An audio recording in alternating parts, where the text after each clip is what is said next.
Right, so I am looking at doing something again with this board. I now have a nice new copy stand.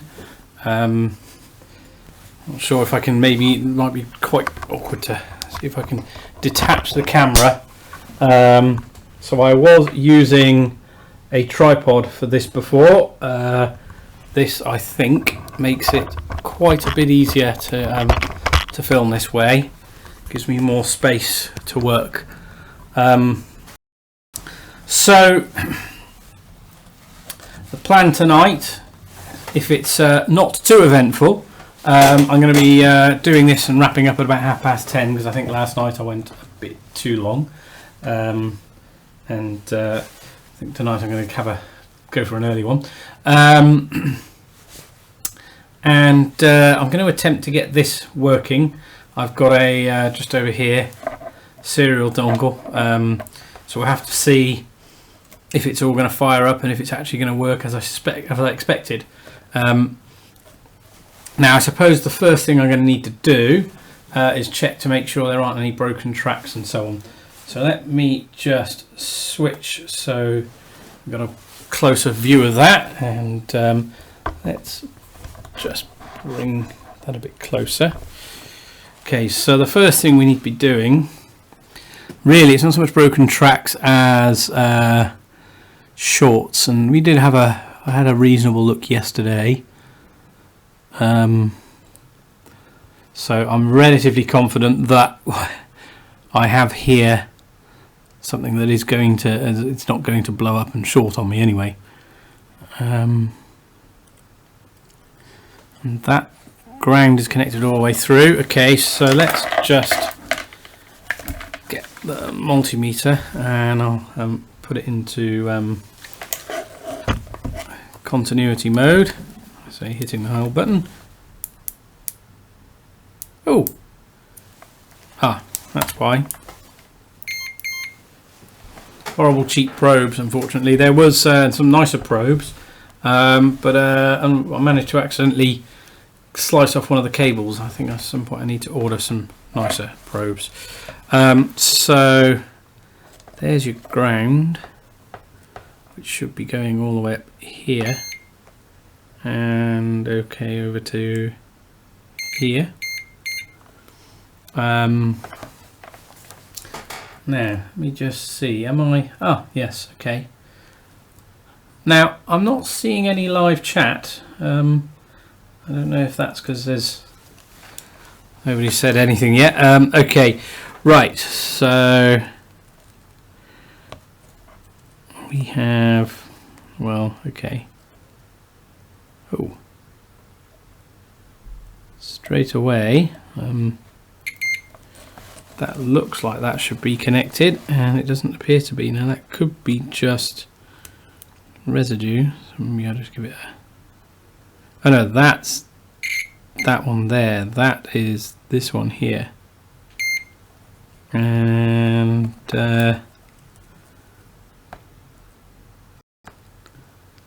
tracing that.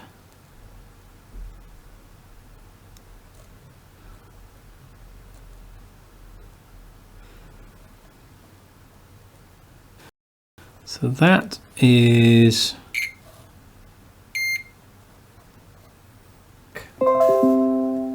no.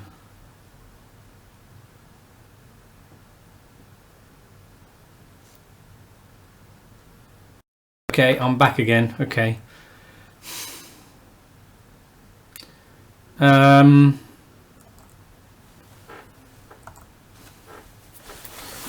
Let me see if there's anything else going on here that might be reducing my ability to send data down. Wait a minute.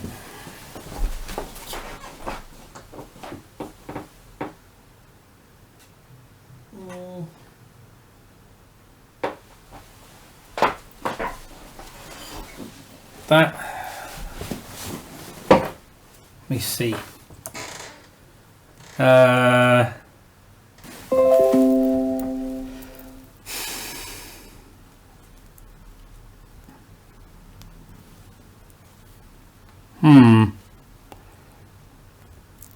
Okay, this was a lot better yesterday.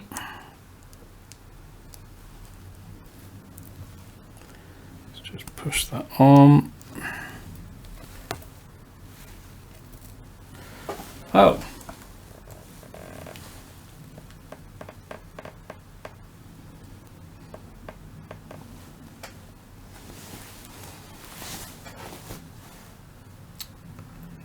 Okay, there's something just not right about this.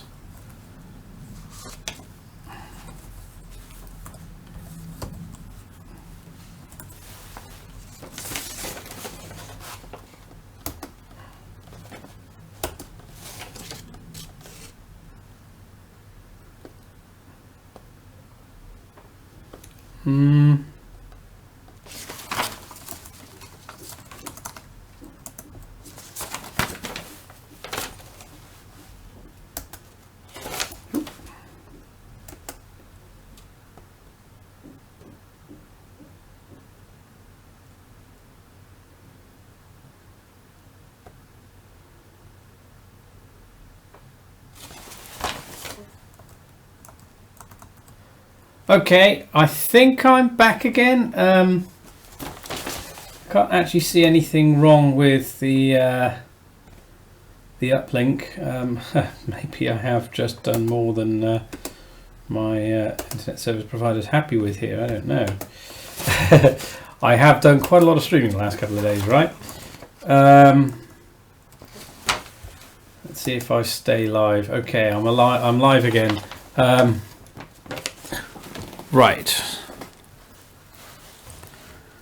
Let's disconnect this and connect up these here. So it's kind of twisted up there.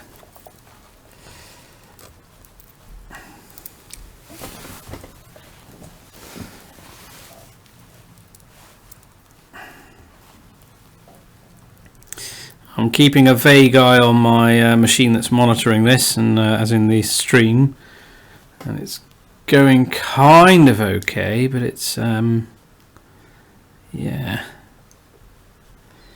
it was much better yesterday.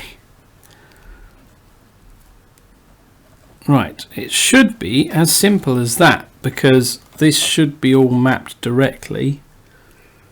I may need to swap the RX and TX, but we'll soon find out. Okay. Right, nothing's getting hot here.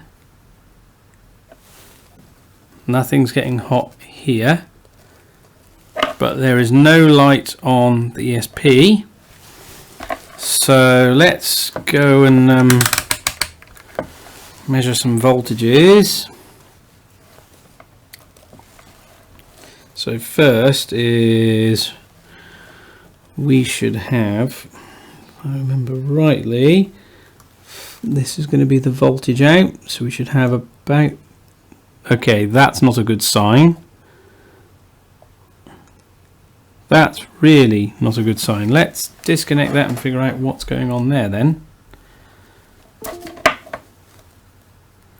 Oh no, that's gotten warm. Okay. But nothing's warm on here. Right. Presuming I'm not having to troubleshoot the stream, let's see if I can troubleshoot what's going on with this board.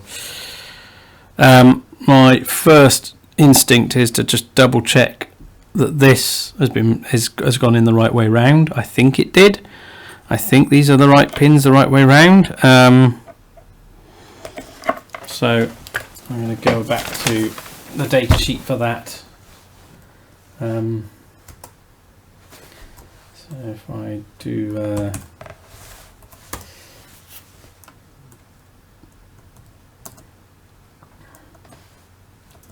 there anyone? Oh, there is someone with me. Okay. Let's go full screen, and I really should keep a local copy instead of using one of the internet. I have a local copy.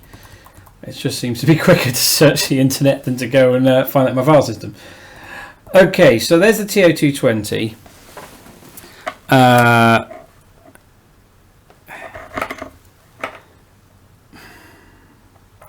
You see, V in, V out and ground. I'm still convinced that I've put that in the wrong way. Hold on. Let's go back to this one. Yeah, that's in the wrong way, isn't it? It's got to be. And that would probably do exactly what we just seen there. Right, I can't say I'm entirely surprised. So, it's not going to be the easiest job to take that off. Is there any way I could reconfigure it elsewhere in other ways?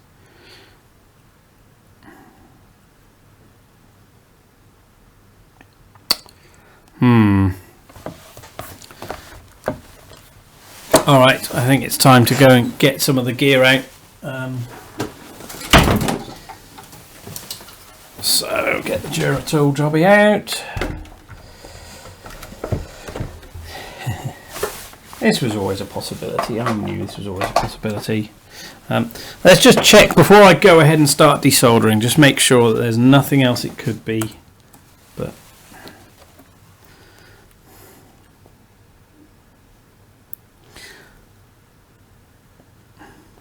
okay, no. So 1, 2, 3 here, and on the data sheet.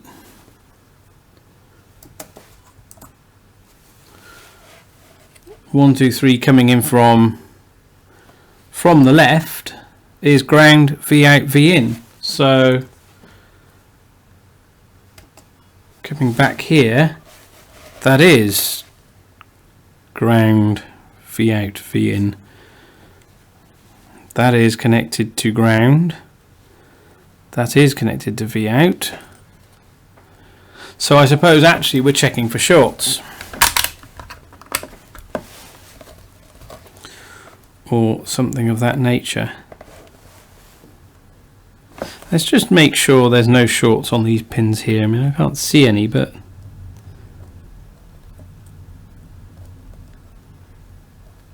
okay, that's a small voltage, but that might. Oh, hold on, that's me.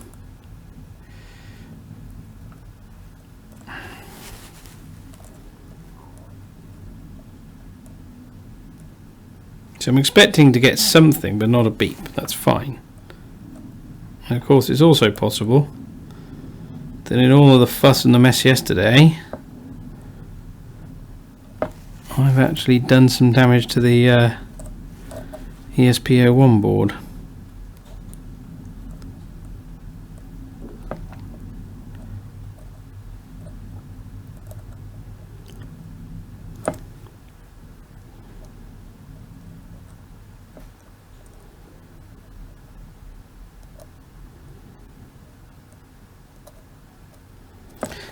Doesn't appear to be there.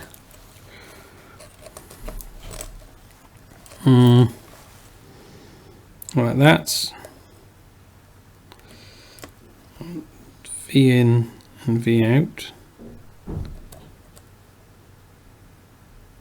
Okay, again, I'm expecting something there, but not. Wait.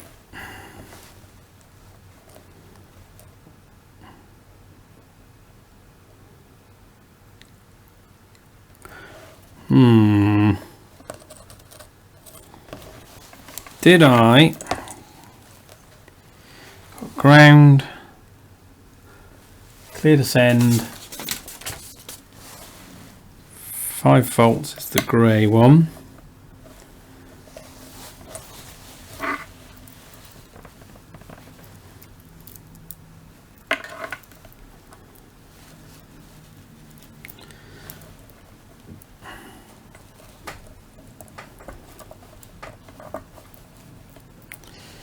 And then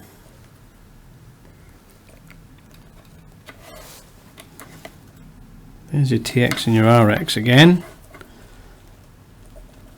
Now I'm taking a bit of a risk, if you like, connecting this to my laptop, because I'm suspecting that my laptop's 5 volts goes straight in here, but then it's not.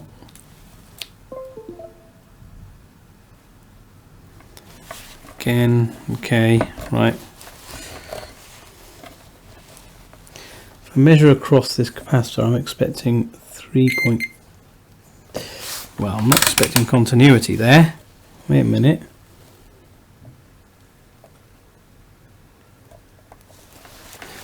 Let's take that off again. It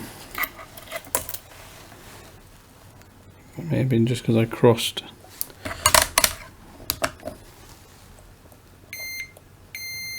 Whoa, right. That's a problem. Or was that me nudging that? That's your ground pin. That's fine. I expect that.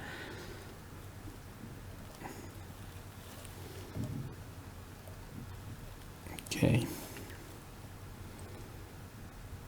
Of course, that should go through there.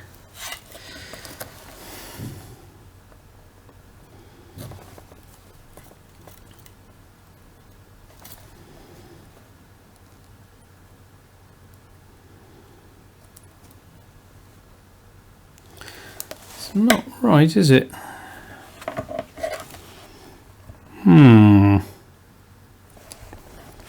See, there's a wisp of something a bit closer than I'm comfortable with there, but it's not enough that it looks like it's going to short. It's not right, and I could do with trimming that off.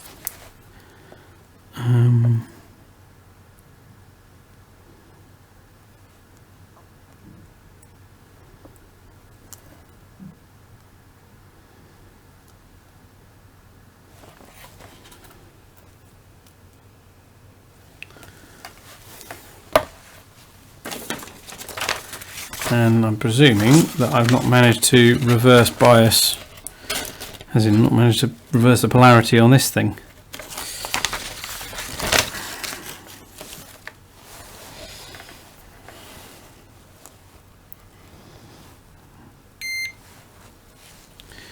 Right, if I've got it right,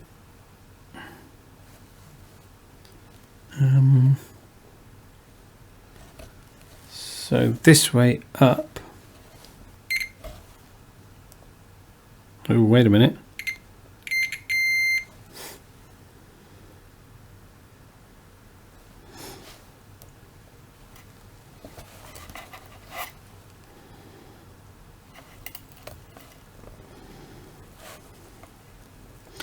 So, okay, I'm going to take the capacitor there as my voltage out.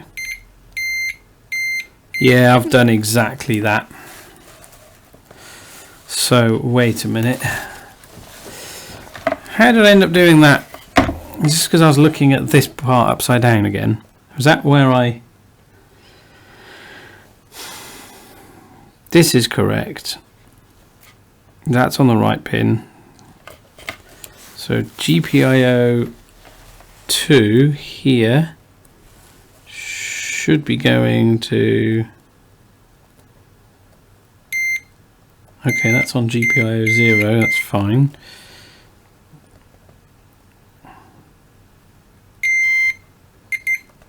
Okay. Right, okay, so you'll remember, if anyone saw this stream yesterday, I went and reversed the voltage connector here. Oh no, sorry, no, that's not the voltage. That voltage there and that ground there. And I think I did that needlessly because I think I got myself all confused by looking at things the wrong way up. Looking at the back of a board and then a picture that was the front. So we definitely need the iron out again. It doesn't take too long to heat up. So let's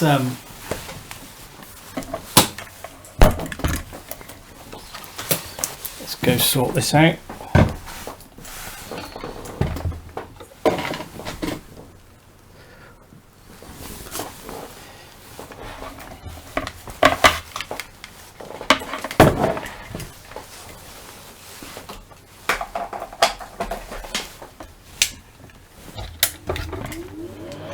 And that's my fan.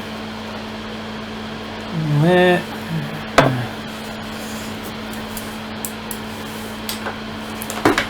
Well, that's all a bit of a palaver, isn't it? Okay, let's look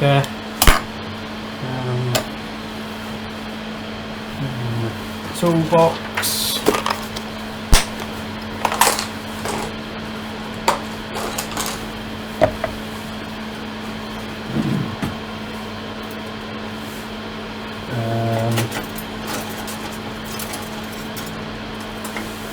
Well,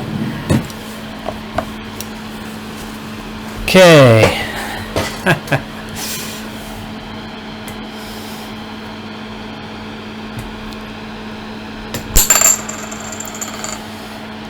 And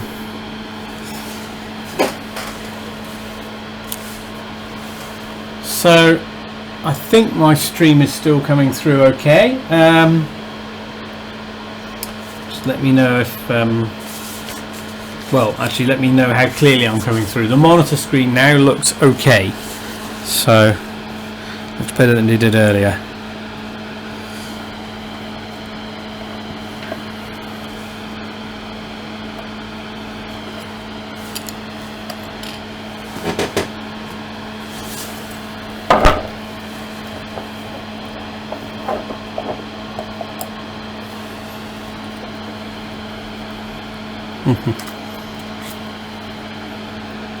Not too worried about that. So if I put it here, I'm much closer to where the action is going to be. Can I get closer here and then bring that in there? Yes, I can. I've also decided this soldering mat is horrible. It's got a really unpleasant problem. Let's just turn this a little bit so you can actually see what I'm doing. So this solder mat I think is made out of some kind of fiberglass or wool or whatever. It was a Stanley branded one, so it wasn't, you know, I don't know if I'd say it was great, but I wouldn't say it was complete cheap rubbish either. So I'm a bit, yeah, it's a bit disappointing that that's actually quite unpleasant to use. Just oh, hello. So hi Samuel. This went together okay, but the bit where I went and reversed the ground and live, I think I ended up getting myself all mixed upside down because I was looking at the board backwards, and I've got to go and change those back the other way around.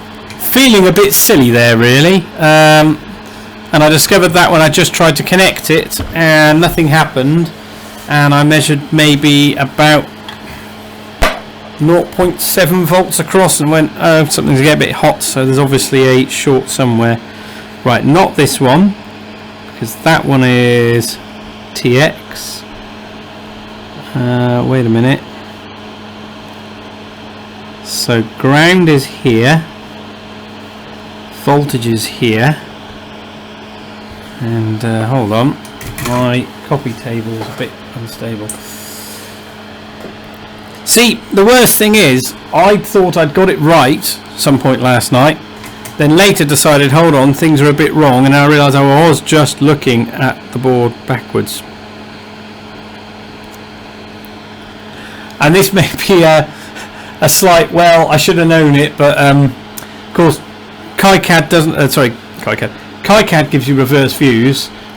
When you're looking at the breadboard view, which I did this in Fritzing, you don't get a reverse view. So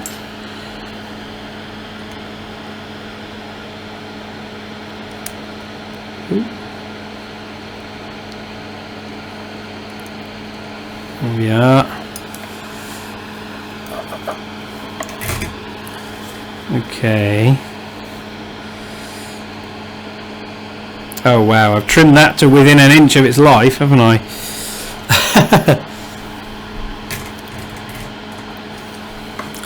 Was that the using the tinning the cable all the way down? that kind of helped, although what was interesting, I think they are pre-tinned because it exposed some copper as well. Oh, this is going to be a little bit tricky.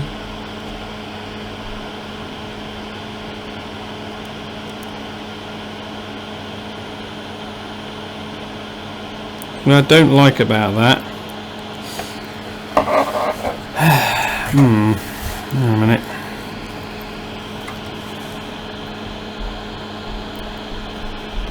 I get the funny feeling I'm almost definitely going to have to melt.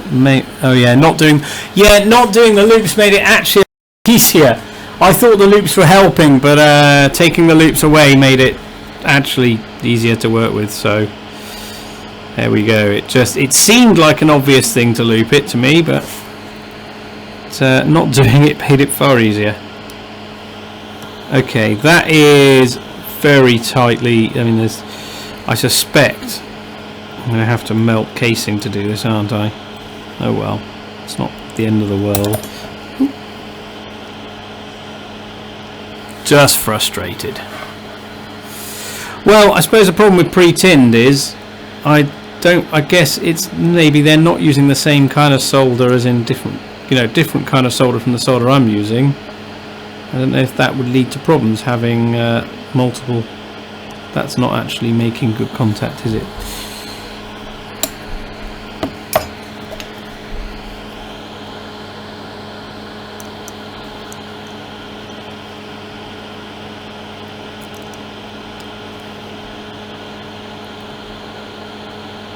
That's on.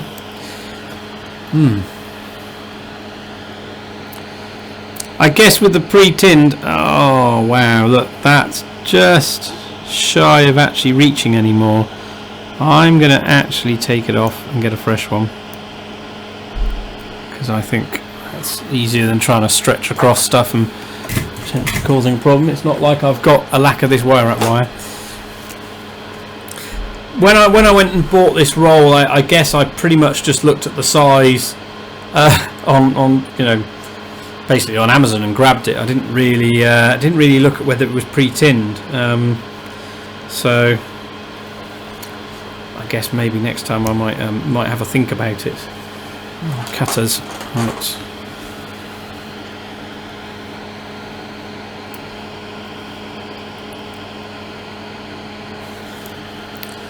Give myself more than I'm going to need. I can always trim it off.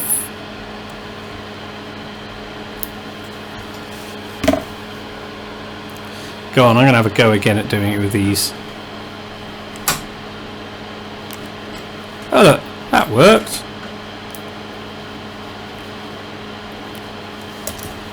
Yeah. Is that, have I taken too much off? What I really wanted to do with this was actually come in round there. No, that's alright, that's okay, and as long as this is out of the way. Okay.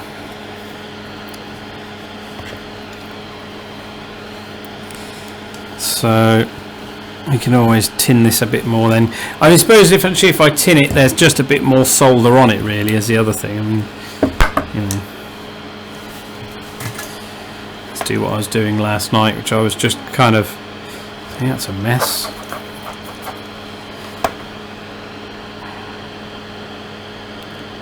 Tinning the tip with this, and then just passing it through.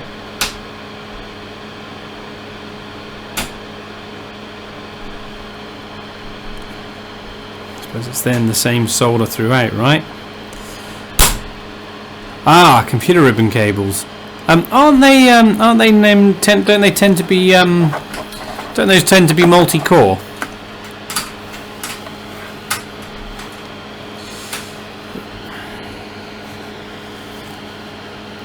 Right, if I just drag that all the way over there, and I'll probably flatten it back there when I'm done.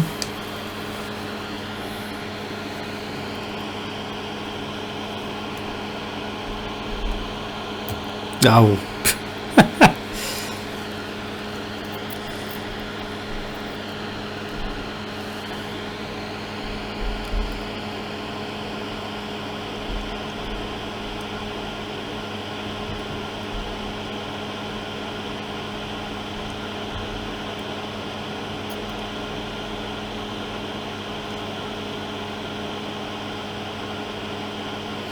So I really should have, though, plenty of that old kind of cable lying around, you know. I have still cut that way too short, haven't I? Right. Remember the, I'm sure there's an old adage, was it the measure twice, cut once and all of this? There we go, right. There. Oh, if you pre-tin them. Yeah, okay, so if you pre-tin a multi-core, then that's quite nice.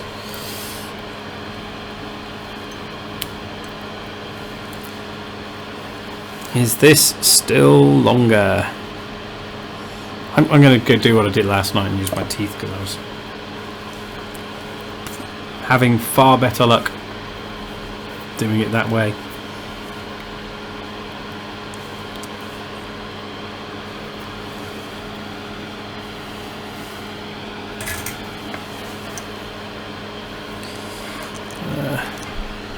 Going to switch hands there.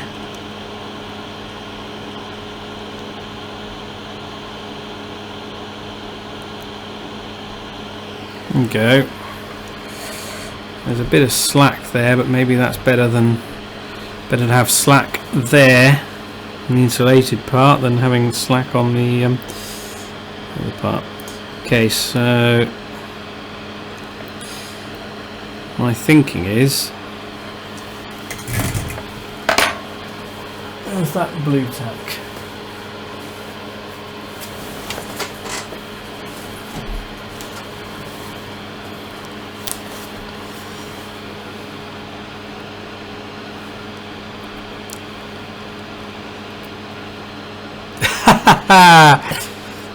This is not going particularly well tonight, isn't it?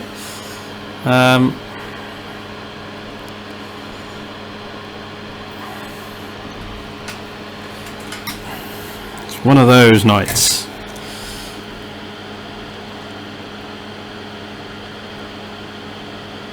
Right, if I let that be.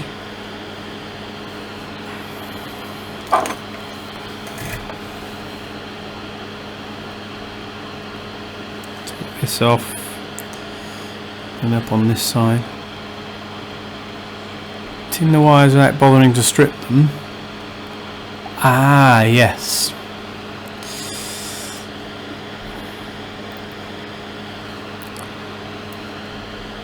I mean, you probably can hear it because it's probably in the sound. There's a big old Duratool fan right behind the soldering area here.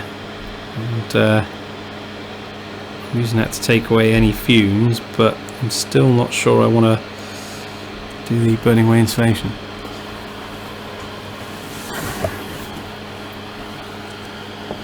Oh, that's kind of nice.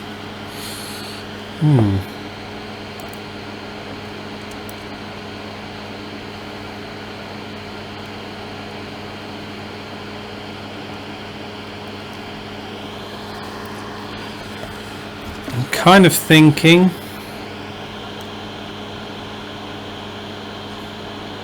there we are.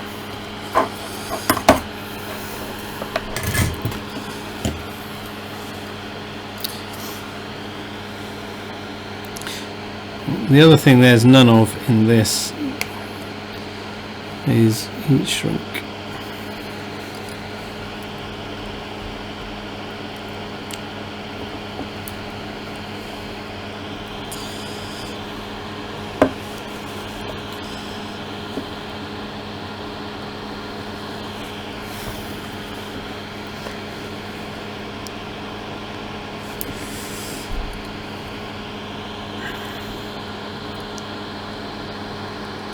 Nope.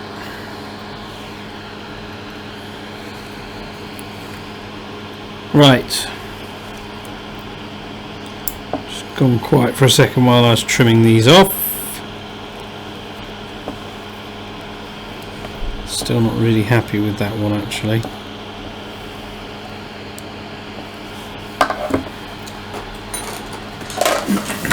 Where is my knife?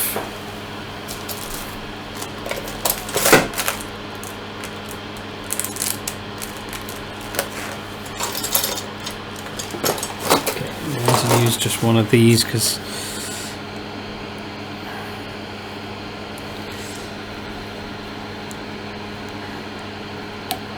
gotcha. That will do.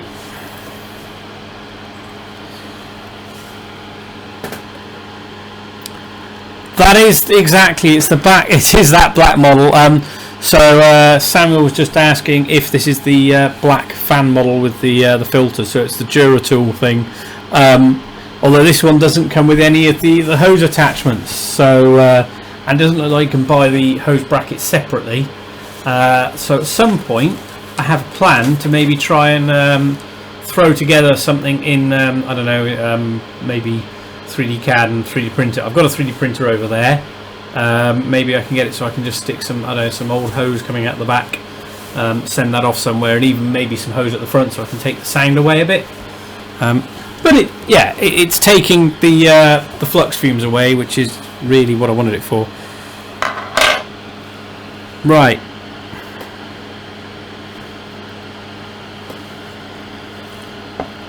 So now we have those presumably the right way around.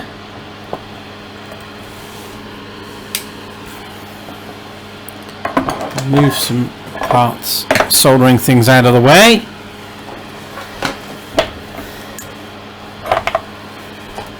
And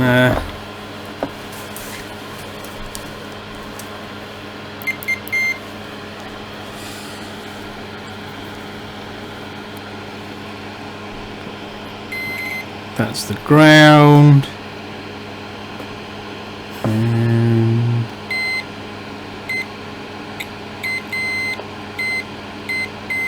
Yep, okay, good, right. Okay, let's try this again then.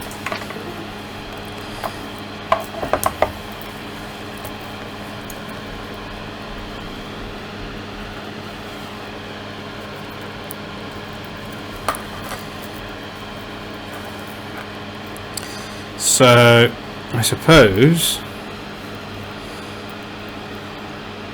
connect all of these up here.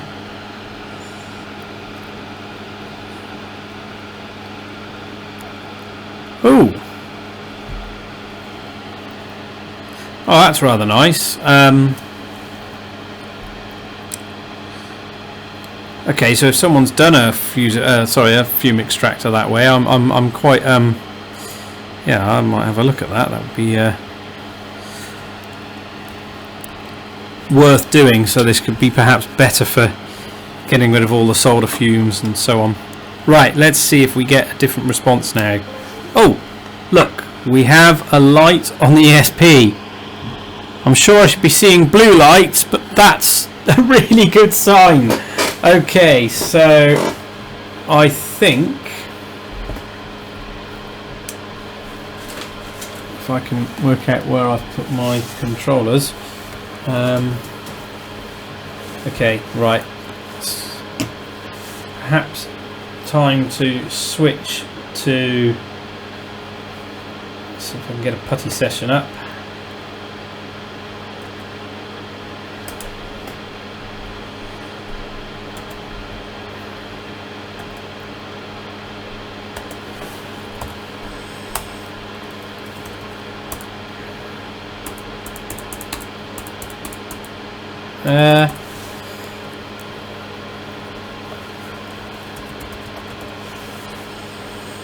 Okay. So putty's not doing anything, and my first instinct when attempting to serial port to something, I mean, I've assumed 115200, so we can maybe switch baud rate.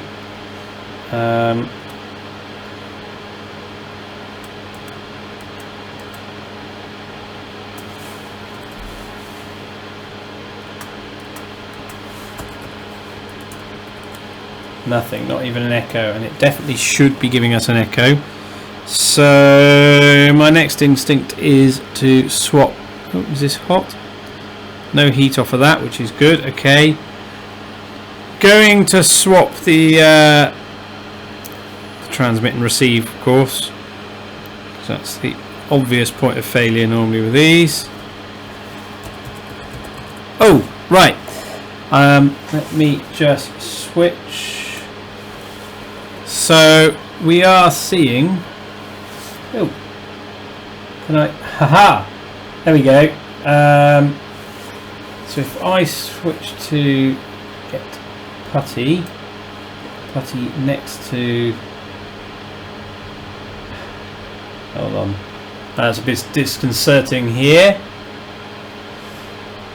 How can I? Right, I'm getting blue lights, blue blinky lights when I type, so I'm almost certainly back at the wrong baud rate.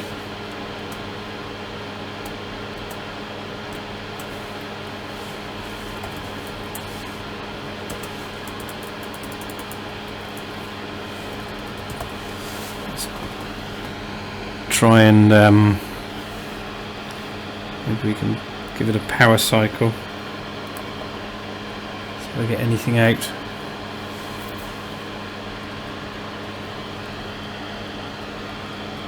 Not getting a lot.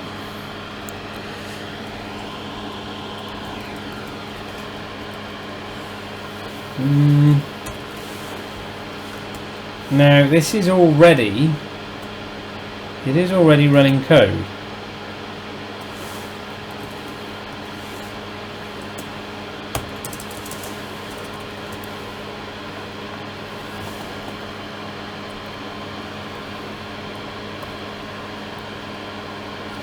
You should at least be seeing bootloader output. The other possibility here is that if I'm getting a transmit to the unit and a not receive from the unit, that could also result in this, because I should perhaps, wrong baud rate, I should be getting garbage characters back or something, and the I suppose the other, for the other bar, if it's receiving and not sending back, that would possibly explain what's going on there. What I could do, I'm fairly certain I trust this thing, and I'm going to do something sneaky just to make sure I'm happy with that. So if I just bridge the TX and RX, I should get an echo, right?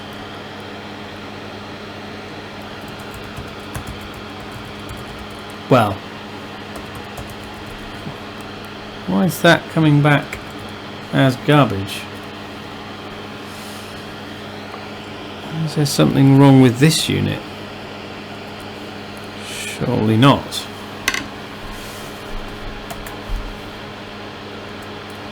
This, at this point, bridging the TX and RX, should be a straight echo of whatever it was being sent. This not being a particularly trusted connection, but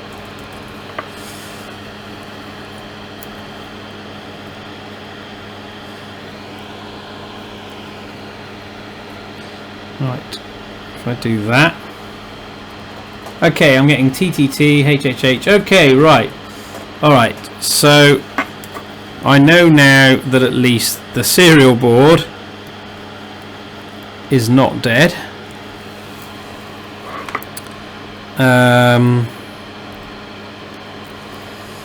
So the TX and RX,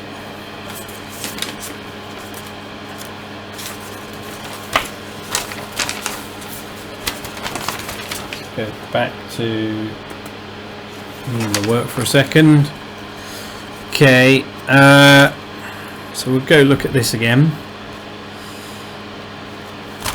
and if I just send that the right way around, we've got RX here, TX down here. Okay, so I guess it's a matter of doing test with the multimeter again against what I think should be going on.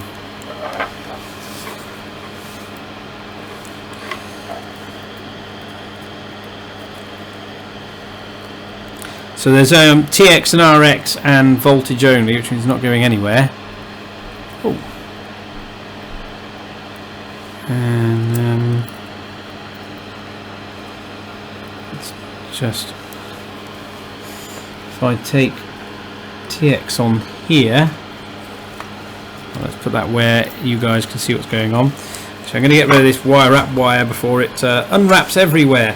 It has a habit of, you know, yeah, it's fiddly and starts to unravel almost immediately. Hence why it's got this rather handy retainer here.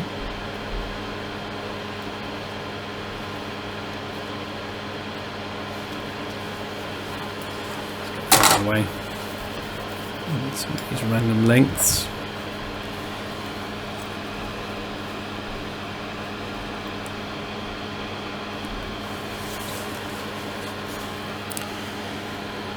Okay, so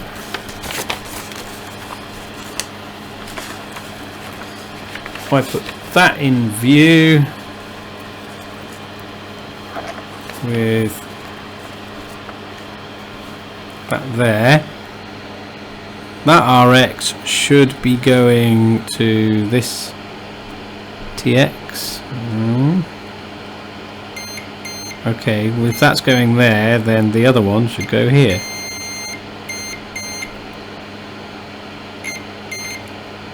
There's no crossover.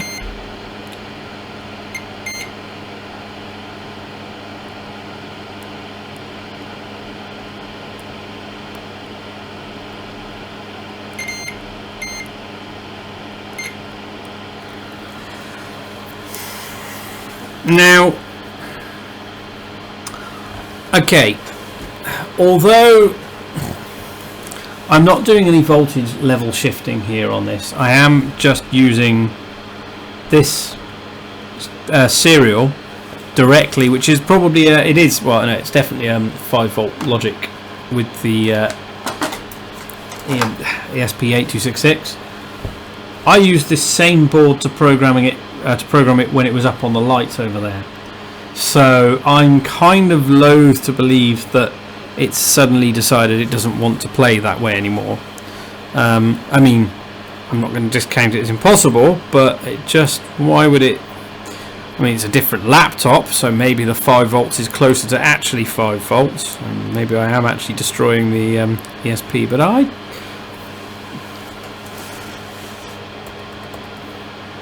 see, it's not echoing back. There's something going there. There's just nothing coming the other way. And the fact that there's anything at all suggests I've got it the right way round. I've got one other approach I could try. If I go to... oh, hold on a second.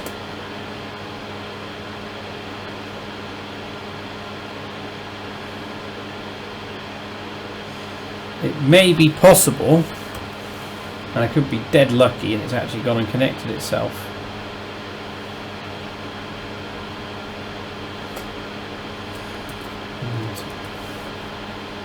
As in,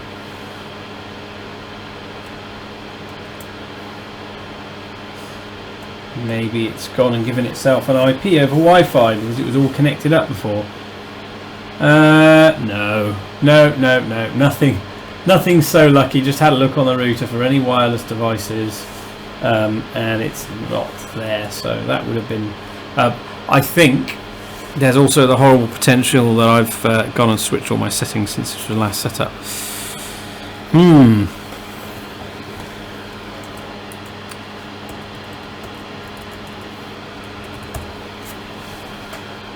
Right.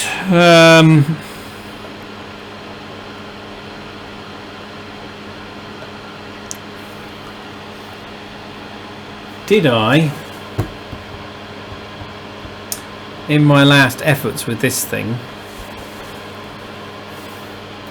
I do recall doing something with an Arduino, but I was just using the Arduino to power it. So is it actually getting enough power? I mean, that would be, I suppose, another reason for it not to respond, not a sausage, not a bean.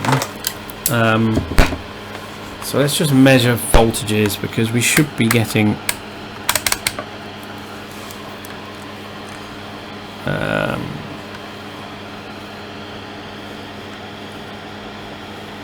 so right, we should be actually roughly what, 3.3 or 3.28 or thereabouts. 3.27. Well, that's spot on. That's not a problem.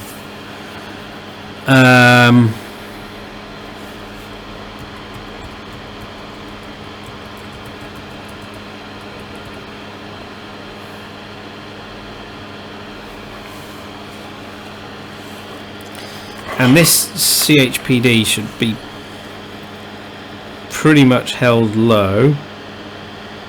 So that's, yeah, that's held low. So if I did a difference between that and VCC, huh? Well, that's, a minute.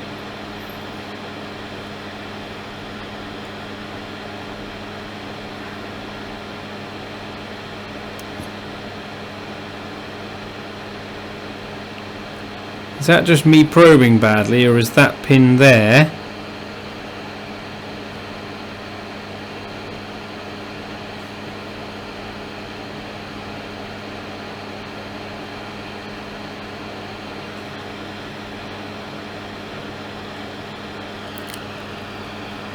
Dave Jones, thou shalt check voltages. Exactly. Okay. Hooray.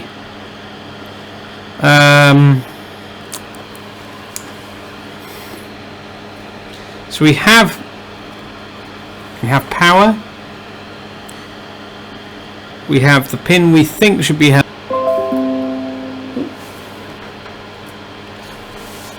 I'm wondering if the reset should also be held low, and that might be as simple as bridging that reset and that CHPD so they're both held low.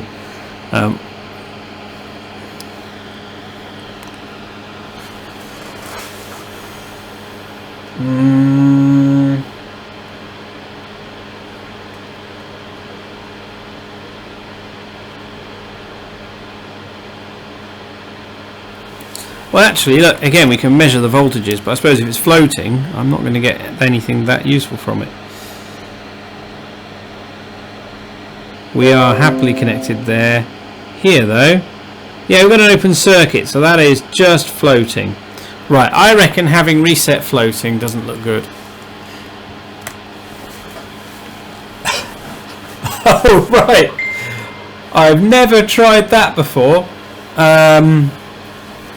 Although, if that's VCC,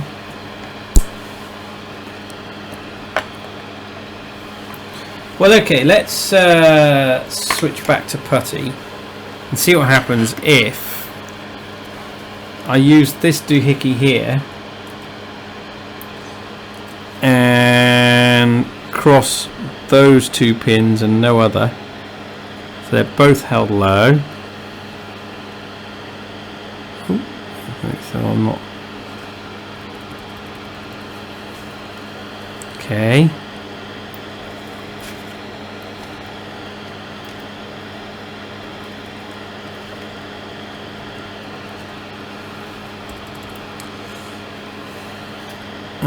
Not getting anything out of that. Let's try switching baud rate.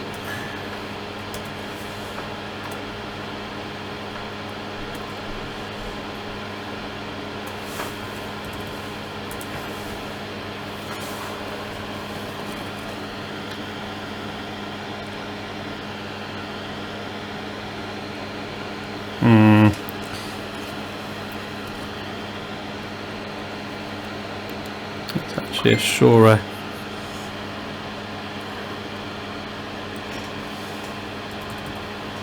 Nope, okay.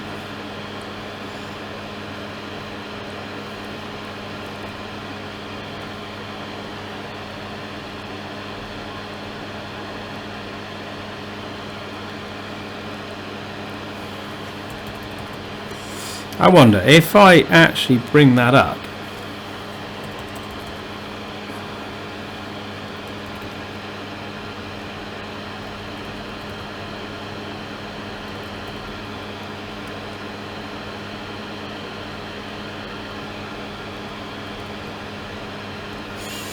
Yeah.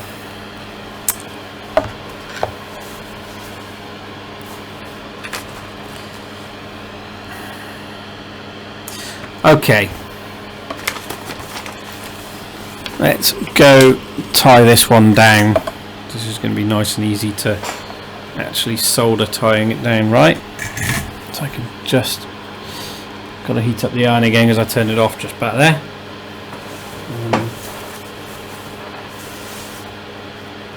Just going to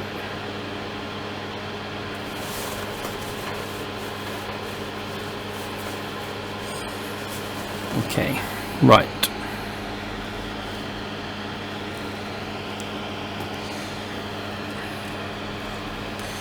Well, first I'm going to disconnect it from my laptop before I start soldering, because that could be interesting.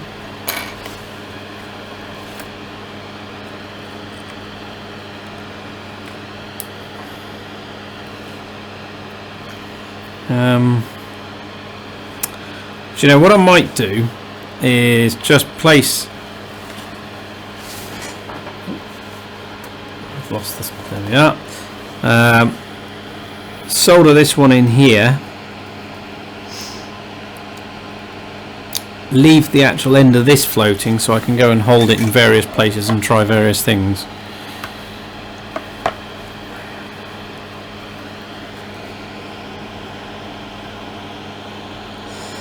Alright, I am going to trim the excess from here when I get there.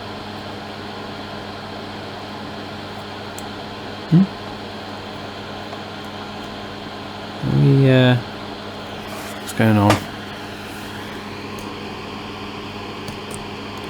Let's just tin that tip.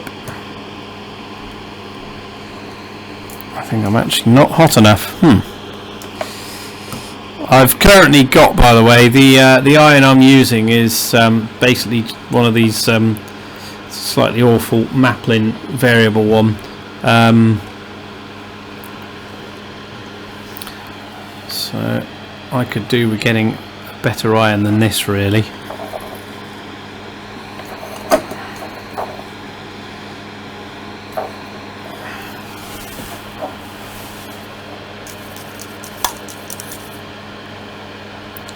That's a bit better. Or maybe just decrudding it a little bit.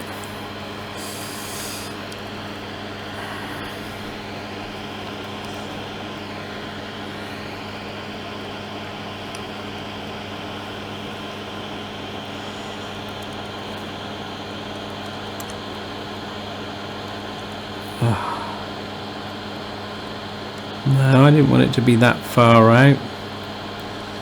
Go through him. Closer in, and then I can... That's it. Gotcha. I'll trim it off with my craft knife over there. Right, I'm going to leave this floating at this point just so that I can go and tie it a couple of places.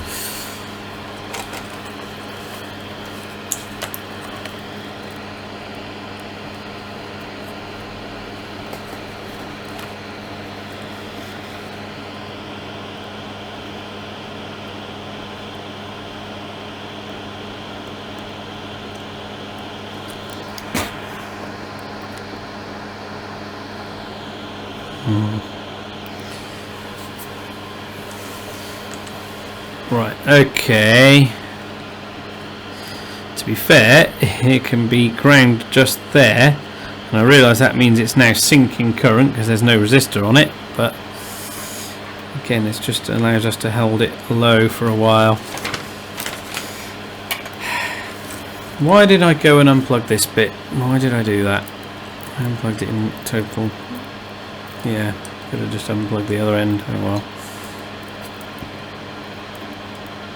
Yeah.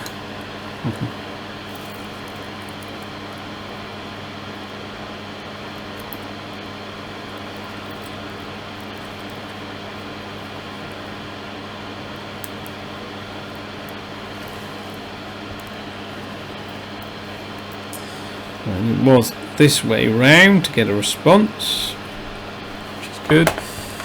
Okay. Oh, now wait a minute. I can then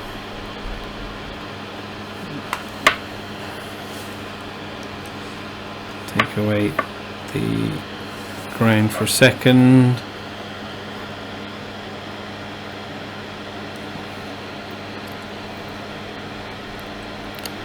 Yeah, okay. Haven't quite got enough hands, but let's go and restart putty. Assist on it. And if I make sure it's on the higher baud rate, in theory, I think higher baud rate I should get garbage if I'm at the lower baud rate, but if I'm at the lower baud rate I don't think I'll get anything from the higher baud rate.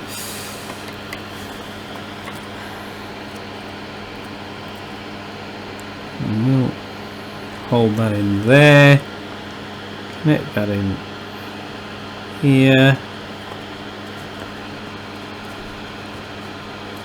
Well, I've got a new line.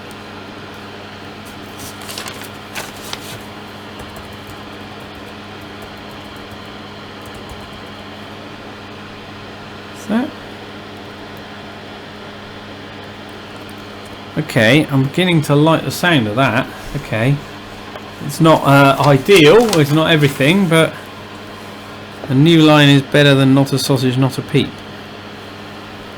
Let's see if I can repeat that.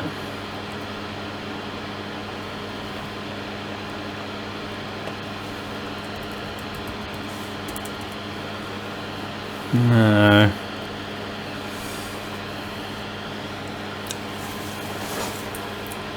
Let's just go and check.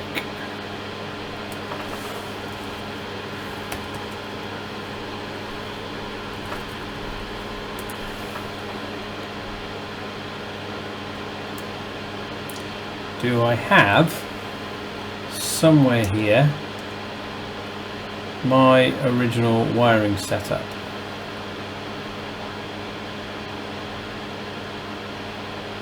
Okay, actually, it looks like reset is actually held high in documentation, so let's try that instead then.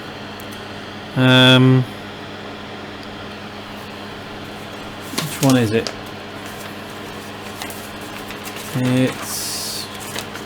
It's the pin next door.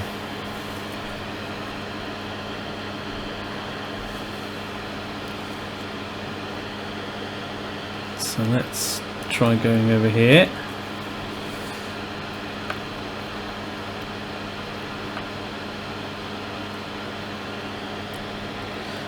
Let's not be shorting that to anything while I connect this. Oh gosh, this is fiddly.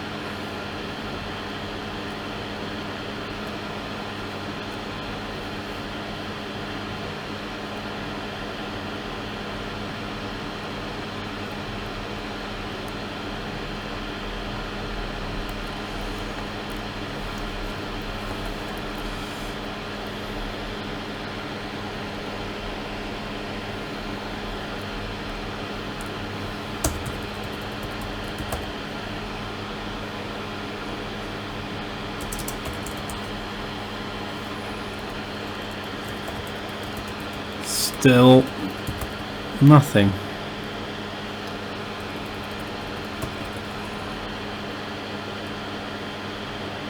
It's supposed to be held high and then taken low when you actually want to reset it. Okay. I'm just going to go and find my box of resistors.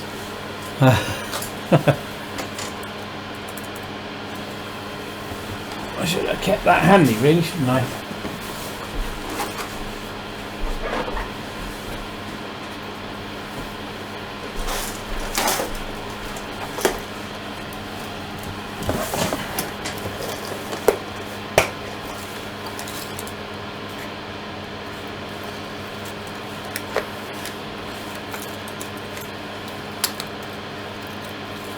Oh.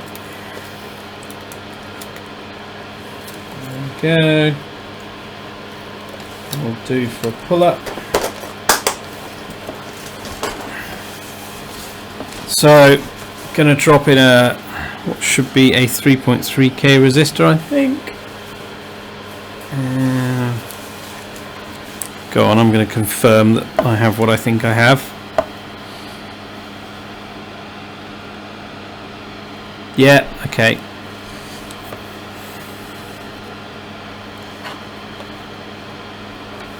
So that's your voltage there.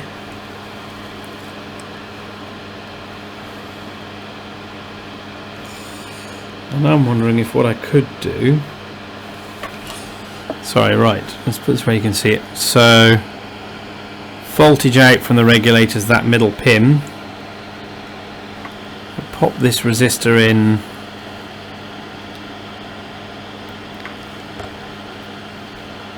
just here.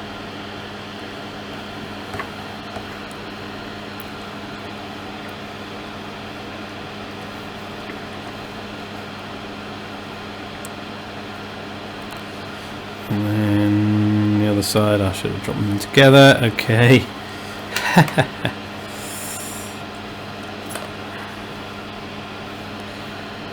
Form that lead a bit.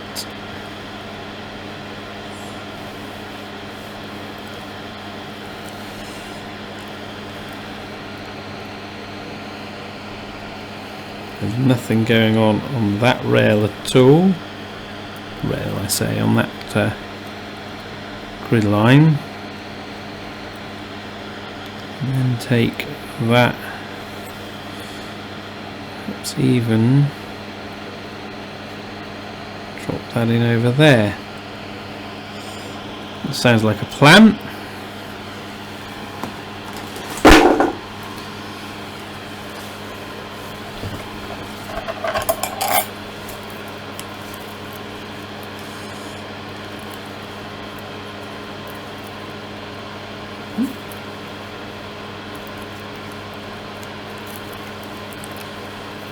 Okay.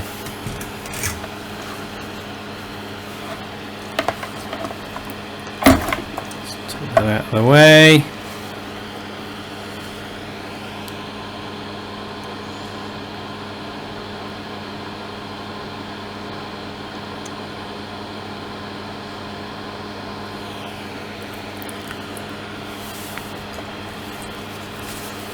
And I can bend this pin down further.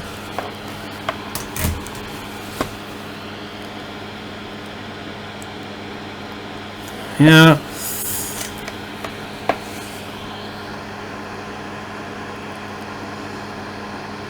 Oh, I guess this is just overkill, right? Hey, you know. It's not coming out.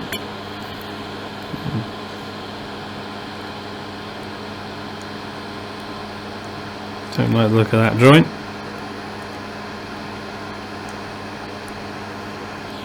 Better.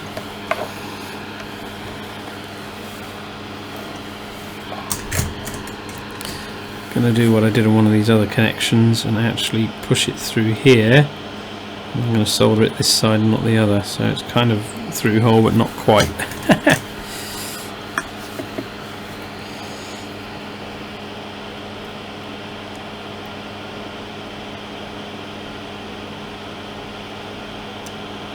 That's not really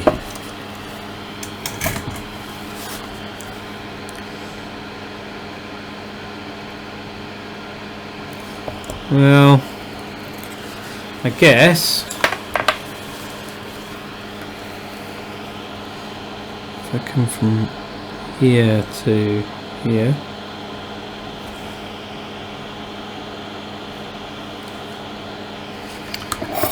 put the meter in continuity from there to there. Yeah, okay. Right, so that's reset held high.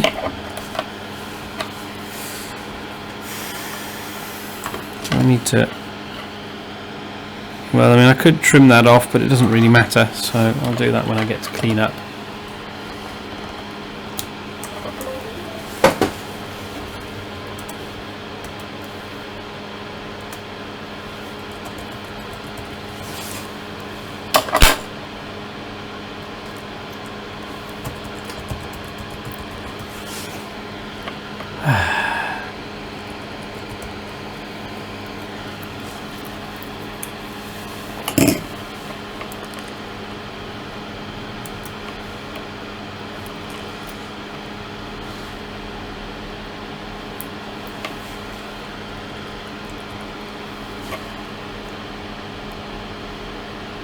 Still getting nothing out of putty.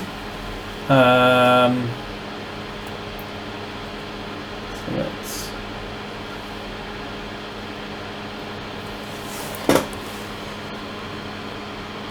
if I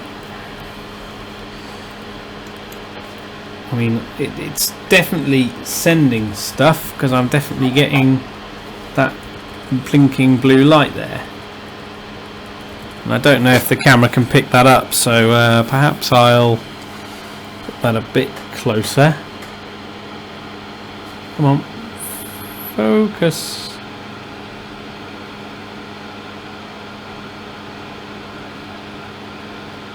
It's the faintest little thing. And let's again switch down to a lower baud rate. See if anything happens there.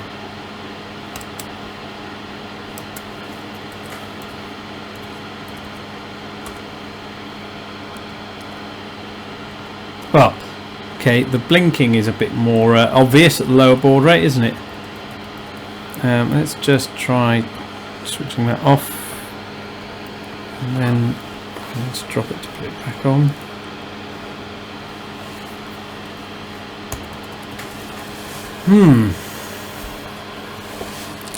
So the question is, have I now in some way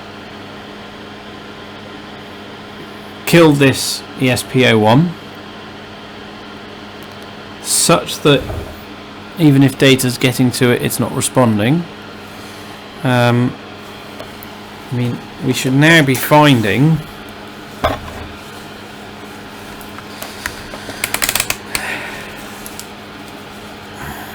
that this, if I go from ground to the reset is at, oh wait a minute, what's going on there then? That's right,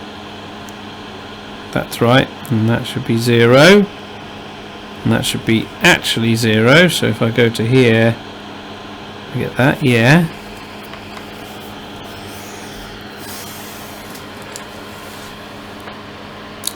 So I guess the question is why isn't this responding?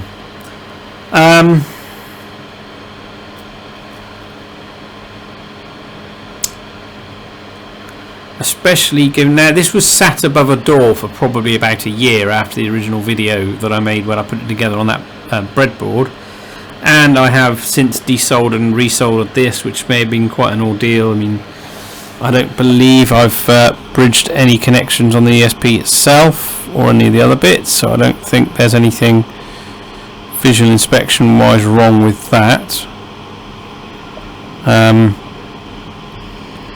And I'm getting that if I do cross the TX and RX right the way up here, I still get my terminal echo, right? And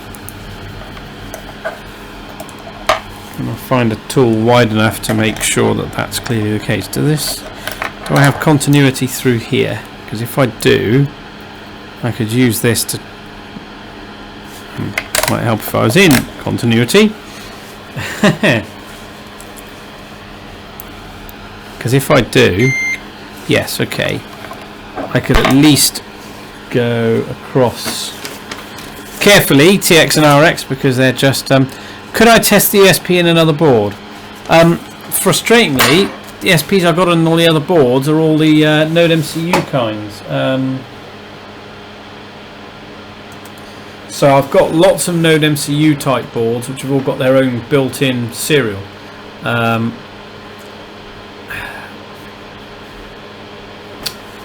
think. Let me have a quick look over here, because that could be a. Oh no, that's a falsehood, because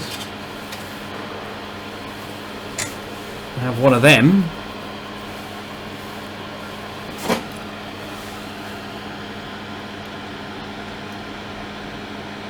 and I guess I could breadboard that up. That's a plan.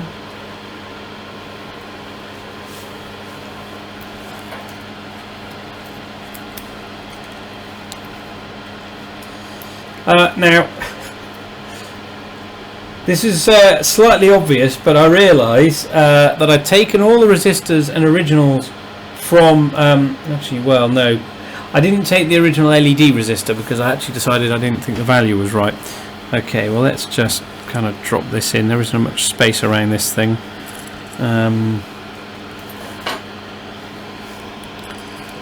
So those are the wrong way up as well. Let me just one of those as well. Okay.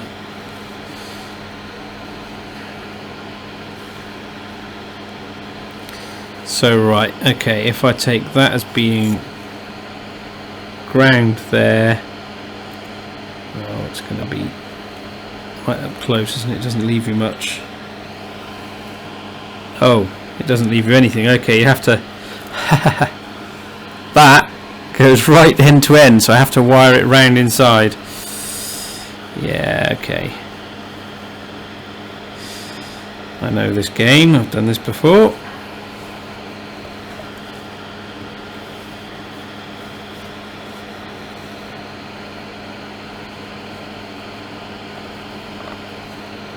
I haven't frustratingly got any. Oh, could I test the ESP in another board?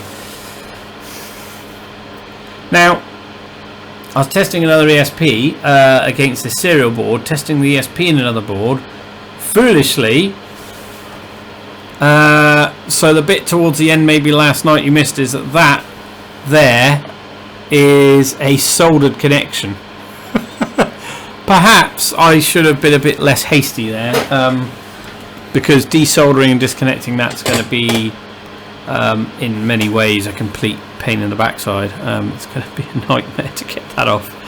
I suppose at least this way I can validate that my serial is up and running and doing things, and that maybe this is going to, I don't even know what code is running on this. It might not even running, it might be just running the AT mode stuff.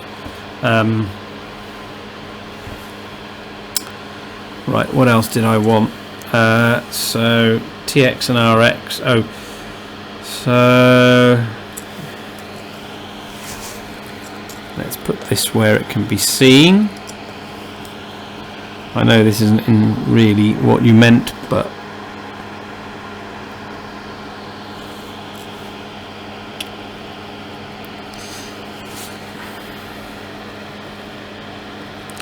I'm going to balance it here while I wire those in.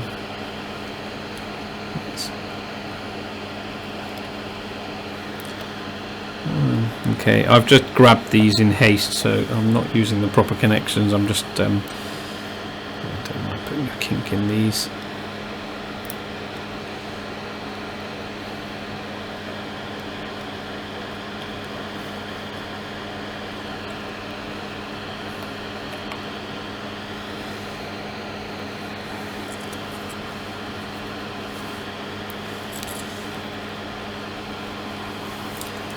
Just get a,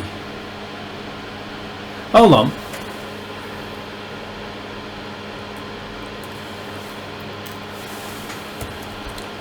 so ESP01 CHPD held high or low?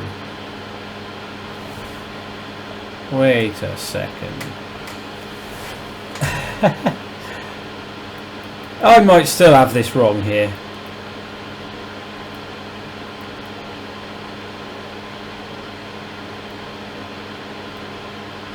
GPIO 0, GPIO 2, that's the first issue.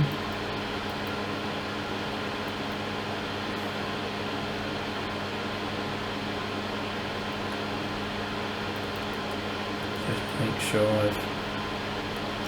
Yeah, CHPD is being held high.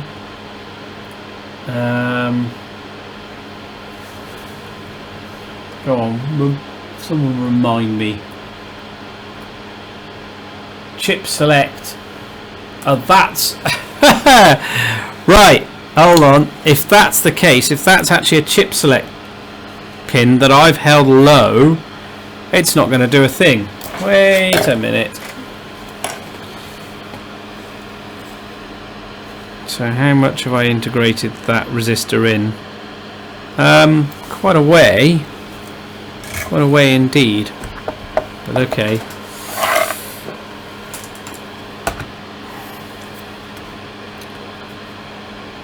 Let's just switch cameras there.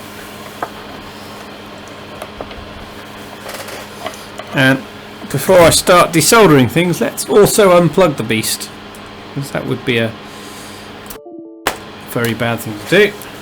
Well, I don't know. I suppose I'm sure there are people who do solder live circuits and, let's say live,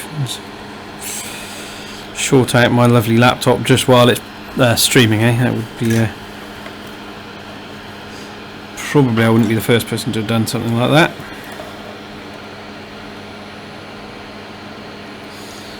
Right there.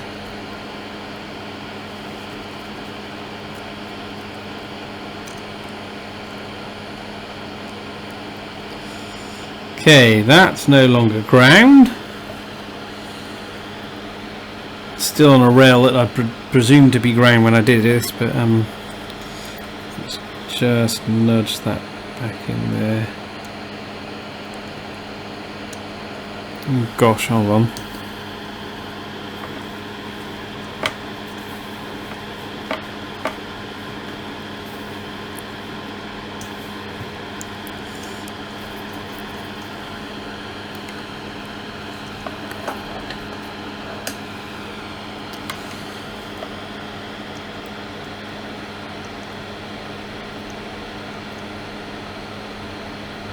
No, I left that at just the wrong moment. That's not a very nice joint at all. Okay. And sparks, smoke, bad smells. I once did not quite a live circuit soldering, but I rewired, I think I was on a breadboard rewiring some Arduino circuit and managed to, on some other laptop, it kind of came back, but it performed an immediate emergency shutdown or something like that. It basically reset as I shorted the USB 5 volt to ground, and that was it. The laptop just went. So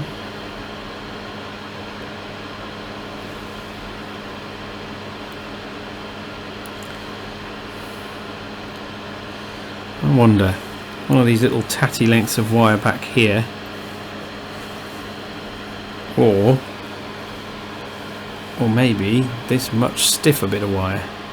This is actually jump wire from a jump wire kit. Kind of. I could just go straight from there to there, right?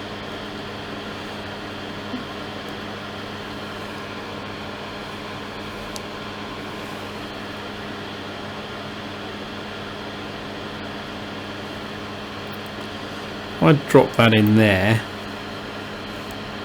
I'm going to get a stink when I do it, because it is definitely going to burn a bit of the insulation. I can solder that in, and that little tail that I've not trimmed off quite yet would perfectly do it. Is that the right one? Wait a minute. Yep, that is. Okay. Alright, let's solder that side in first. Where's my solder?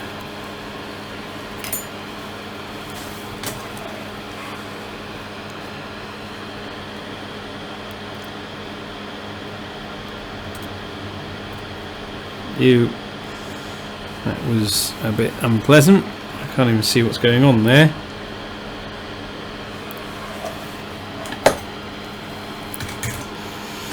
Thankfully, my PC seems to be able to handle the occasions, which is helpful because I have a single power supply, so occasionally use it. Right. Oh, okay. That's So there are PCs that seem to be more able to do it, and I reckon they do things like shut down their USB ports. Oh look, you see what's happened there?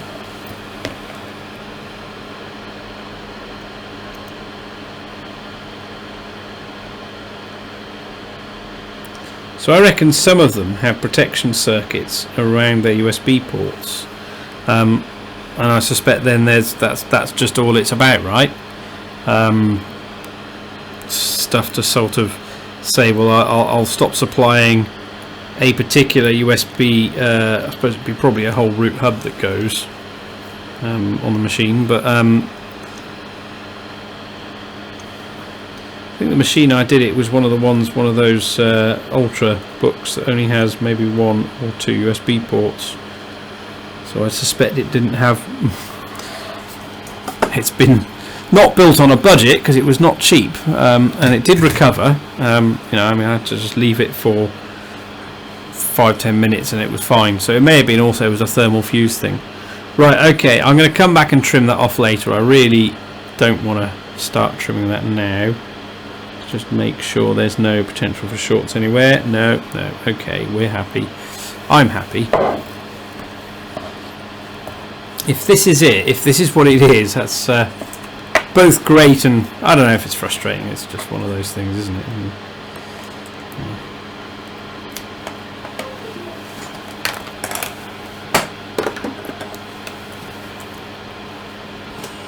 Let's reconnect putty.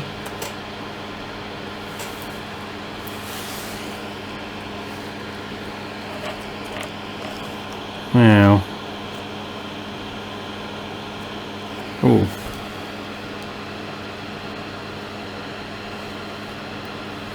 no, okay, that's fine. I'm not getting heat there or anything.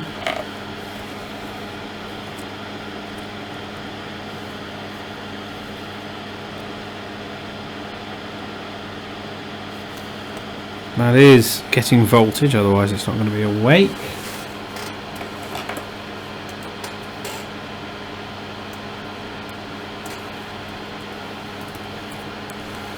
Got a 15200 board. What I don't like now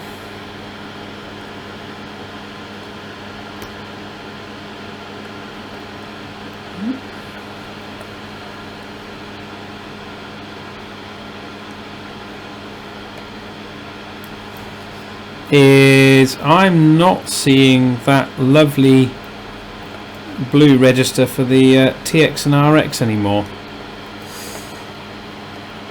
Polyfuse, yeah, that sounds about right. So it had to reset after a while after it got to cool down a bit. Oh, I don't know if you saw that. Let's do that again. When I power it up, there was a flicker of blue and garbage in my terminal.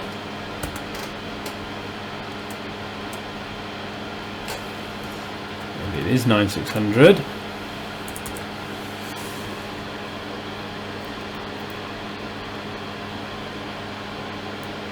Still, I'm getting more at 9600, but it still doesn't look like something intelligible.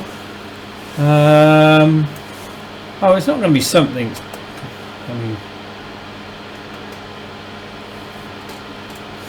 almost a hooray. 384. Still garbage. Alright, let me put this one. Okay, so when I power cycle it, let's move some things that might accidentally short it away a bit. Power cycle it, and I get that. Which means it's sort of alive, it's probably booted. It might even, if I'm really lucky, it might even grabbed itself an IP address. And then I can go, you know what, job done. Still want to talk to it via serial properly though, but let's just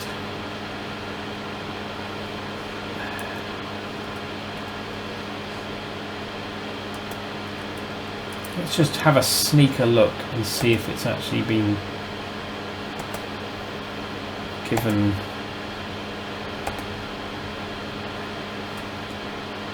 Oh, 22. Wait a minute.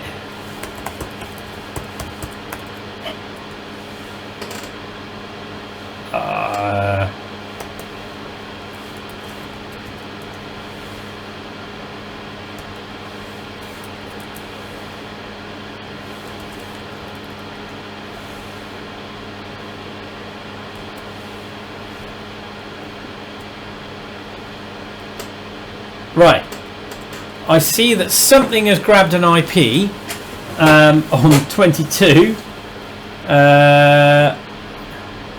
I'm assuming it's this board.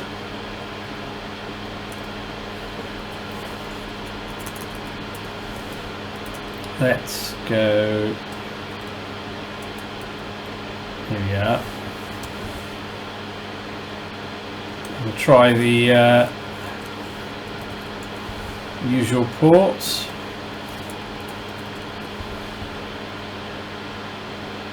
Refuse to connect. Can I ping it?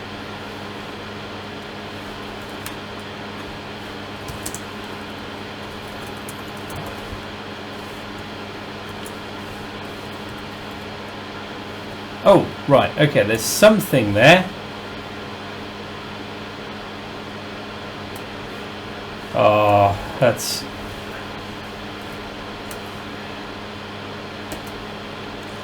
Am I actually at 115,200 and just...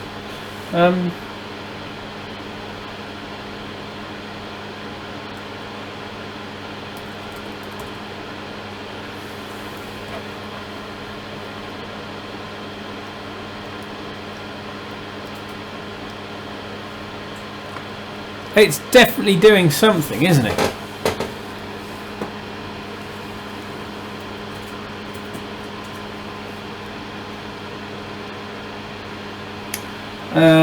What's the... Wait for...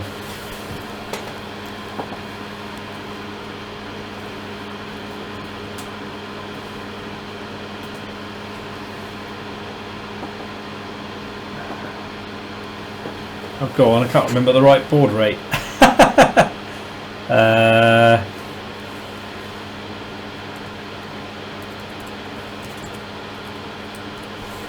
What was it? It's not just 5600, is it? There's more. Oh, if it is it just 50? Is there no extra digits?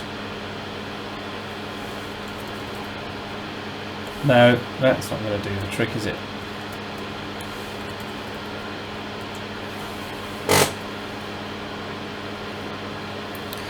Oh, this is just frustratingly close to being a...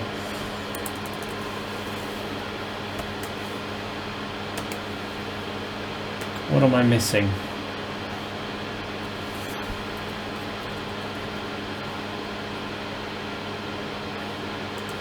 Keep returning here as if it's going to help. Is there anything in that scroll bag that shows what's going on?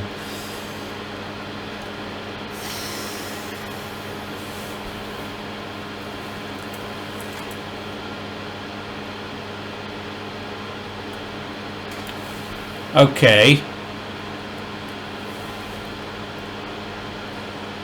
Let's switch to this because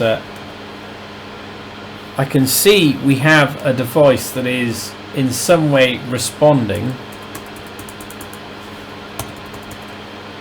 and I'm expecting it is running. Maybe there's an init lure running on it that I added.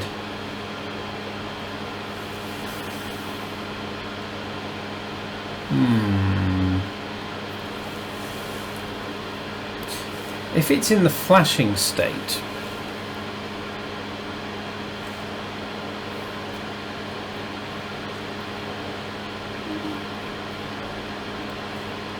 oh, wait a minute. Hello. What was that?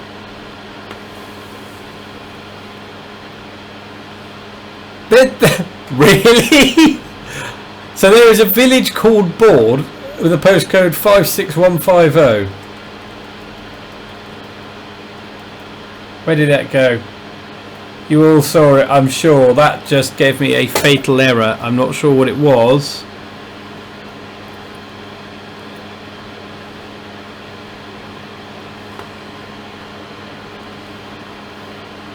But that's a suggestion that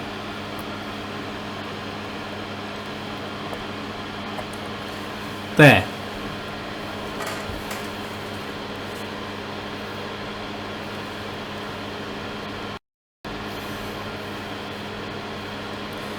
Now I'm using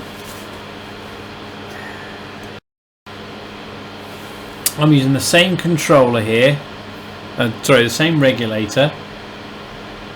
I don't think I'm undervolting or undercurrenting. I suppose there's a possibility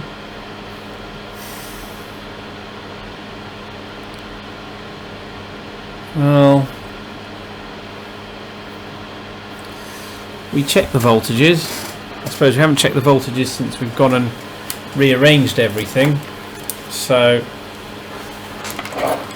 oh, and okay, wait a minute, there's one other thing going on here. I hadn't noticed that before, but there's an LED lit. That's interesting.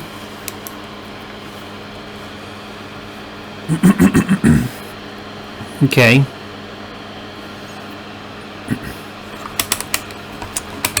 Let's go across to got the reset pin. I have to take that as ground because the other one's no longer a ground because we pulled it up instead. So that should be, yeah, okay. Yep. Oh, I don't know if you saw that. That reset as I went and touched that pin.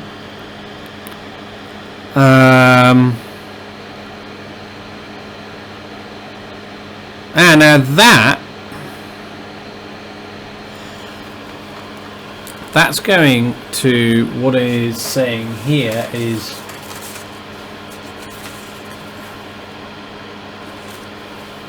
turn that this way up. If I turn it this way up, again this may be confusion. This pin here is GPIO 0, which is actually supposed to be not connected to anything. Right. Having rewired nearly every wire on the board, it might actually start to work. Okay, this is fairly comic, I suppose. Well, I'm going to have to laugh because, yeah. Oh, hold on, you can't actually see me if I do it there. There we are, right. That is supposed to be GPIO 2, not GPIO 0. So that, because I think, I remember rightly, this thing is a bit sensitive about that, isn't it?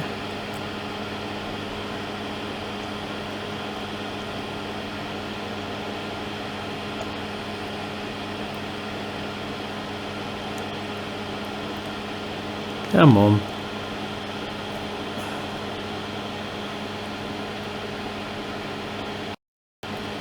That's not my best work, is it?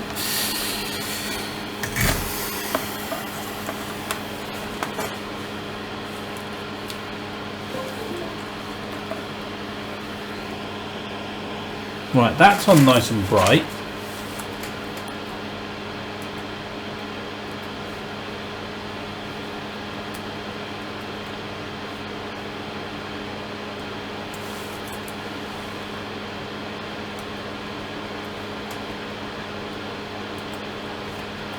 Mem check fail. That was a previous. Come on, if I keep doing it, it'll eventually tell me what's going on.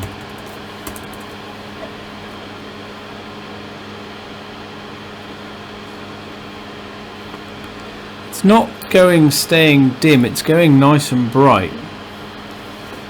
Again, there's no heat or anything anywhere else.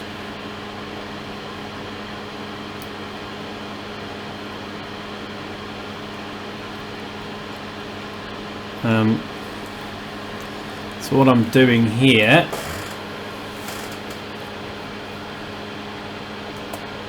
let's go back over to this and see if I can just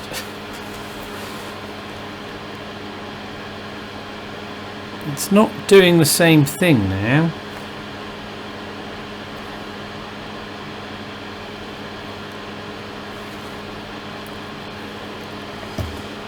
Is it still giving itself an IP address?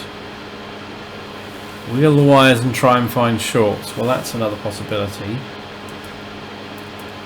Am I still able to ping? I mean, there's something there, and if I unplug it, if I unplug over here, just to make sure I'm not chasing a whisper. Wait a minute. I guess it's not that. Okay, what's 22? Is that somebody's damn phone? Red herring. Yeah. I was kind of hoping it would be that easy.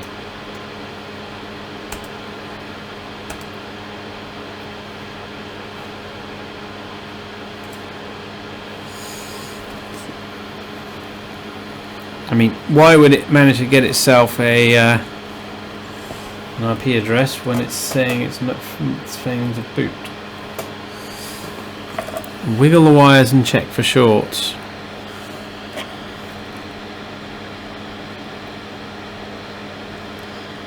If anything's likely to short, it's this bit here.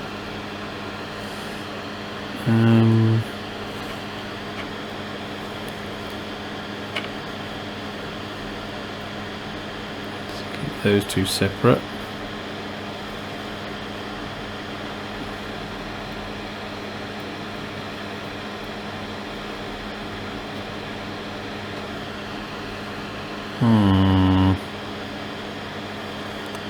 Again, there's nothing there that's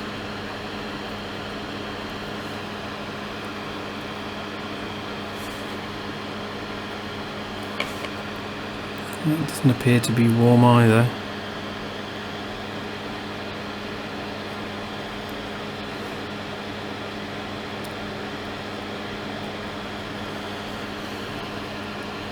Don't particularly like where that is.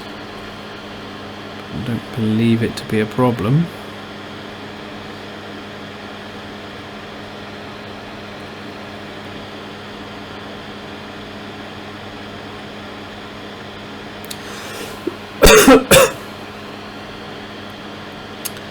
You know, the one other thing I'm wondering, and I had no trouble with this on the breadboard version of this, but on the breadboard version I got away with not having an input filter capacitor, possibly because when I first used it, again, I was using a different PC, a different laptop, and it's possible I had a much more stable regulator at the other end of this USB, so as in this USB connector. So perhaps there's also something in that is, let me see. I've just dropped a load of stuff. Where is it? No, okay. What is it? I shall go and root around for those later.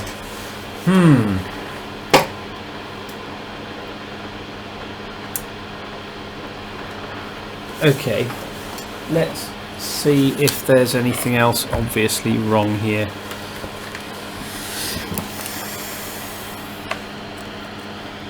I mean, that looks nice and solid now. That's kind of...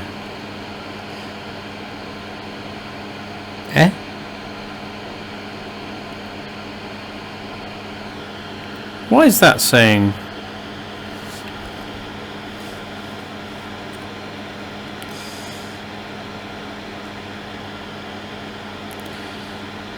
Right. That's right, I'm okay. I got the other got them the way up, but 3.11. Yeah, okay, that's fine. Huh, there we are. Might expect that. Is serial echo still working? Okay, yeah, that's a good question. Yes, it is a good practice, and it's not like there isn't space for it back here somewhere to put one in, so that would actually be fairly easy to do, I suppose.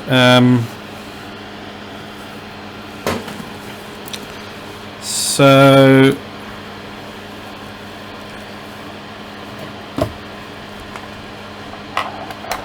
the problem with serial echo, I suppose, is if this board is holding either of those pins high, then we're in a... yeah. Okay. So, frustratingly,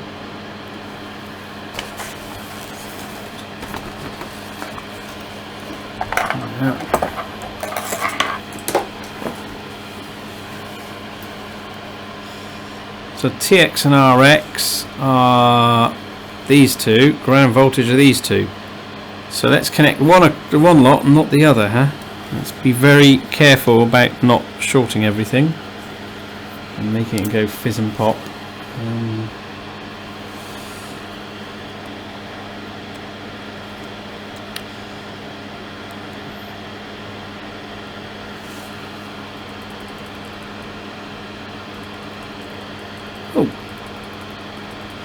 Alright, and if I don't do that, because that could be bad. If I actually disconnect it from power so it's not potentially holding these anyway up.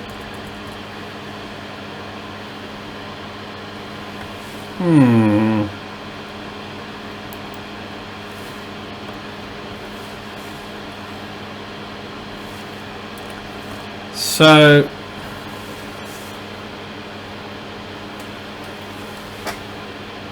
I wonder.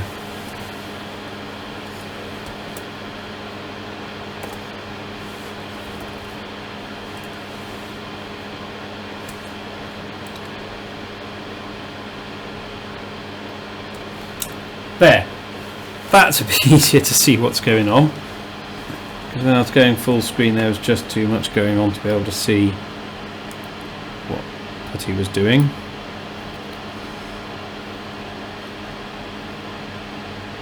Oh, wait a minute. Yeah, we are still getting output there, okay.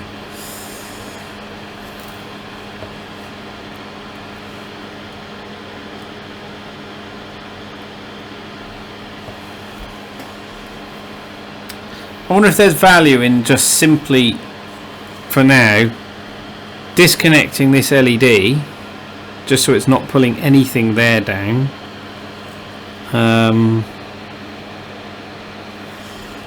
And of course,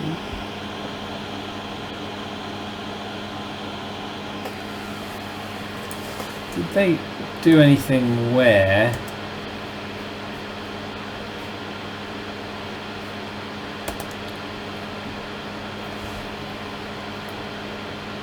the GPIO was held low for programming and otherwise left afloat? That's fine. Reset held high, CHP held, PD held high. We've got that.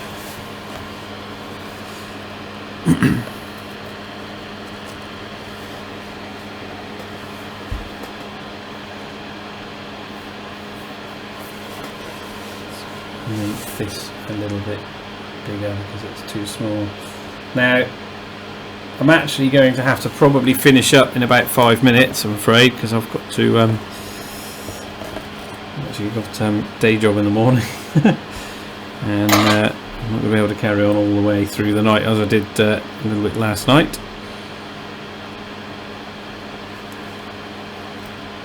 But you know what they say about the value of perhaps sleeping on a problem.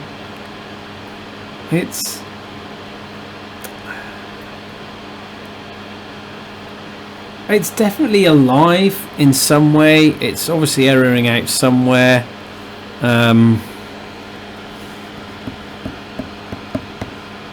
Yeah. I mean, it's more alive now than when we started, right? Small wins and all of that. What I might do, disconnect that, and let's just take off the LED completely in case it is pulling something low that it doesn't like in the particular mode it's in.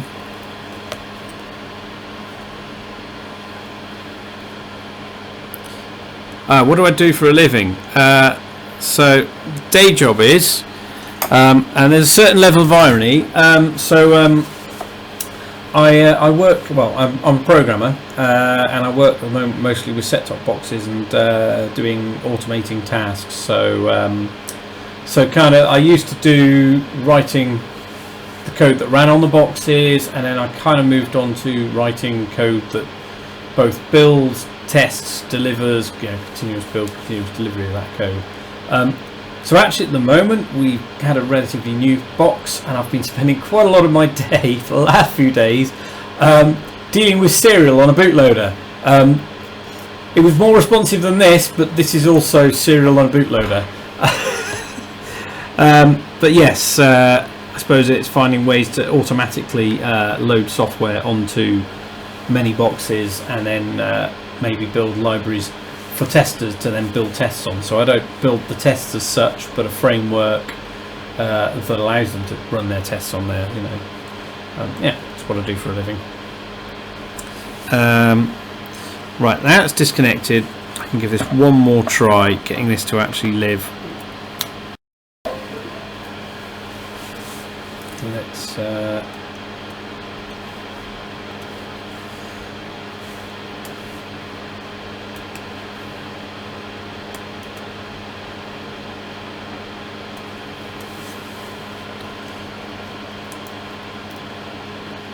oh,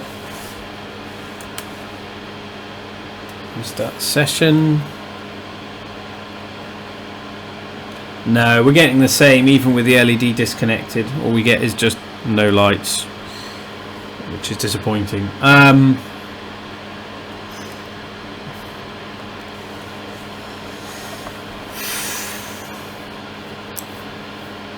One of those errors that popped up when we saw that was a flash memory error, which has me worried. Reverse engineering these boxes. That's an interesting.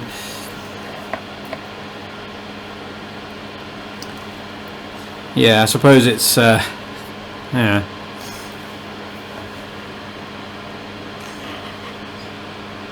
I mean, I suppose there is a certain amount of, when you've seen embedded devices, generally the things that are most different I find is, well, bootloaders tend to all be serial. Yeah, I think it's time to sleep on it. It's time to give up for the night. We got it going further than where it was at the beginning, and it was a bit of a, many different errors, many different problems.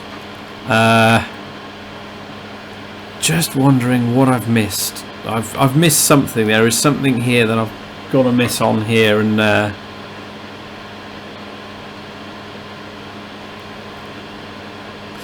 yeah, it will perhaps come to me by the morning or by another day. So I'm probably not going to be doing another stream for another couple of nights. I may be doing one. I'm thinking of doing one in the weekend where my son wants to mess with a robot in the cupboard. And oh, hello, Paul. I'm actually just about to I'm afraid. So yeah, he's kind of said he'd like to tinker with a robot in the cupboard, and I think I'll be doing a stream with basically him figuring out what he can make it do. So thanks for watching, and thanks for bearing with me. And I suppose, okay, we've gotten some stuff to light up, but it is a bit of a shame that it never quite lives yet. So it's we'll have to perhaps revisit it. I may at some point try and get it. Yes, exactly. Get it on the scope. That's what I. Yes, that was what I was thinking. That loose wire, so I disconnected the LED in case the LED was actually pulling something down here and preventing it running properly. So I've just done that deliberately. So what's happening is it's booting. It's starting up. We're either getting garbage on the terminal or a flash memory error. So that's, yeah. Right. I'm going to say goodnight for now, because I kind of was streaming till 5 to midnight last night, and I think tonight I need to sleep. So thanks for coming and watching, and yeah, I think I'll be doing the next stream some point on Saturday. I'll try and fix a time closer to that. Good night.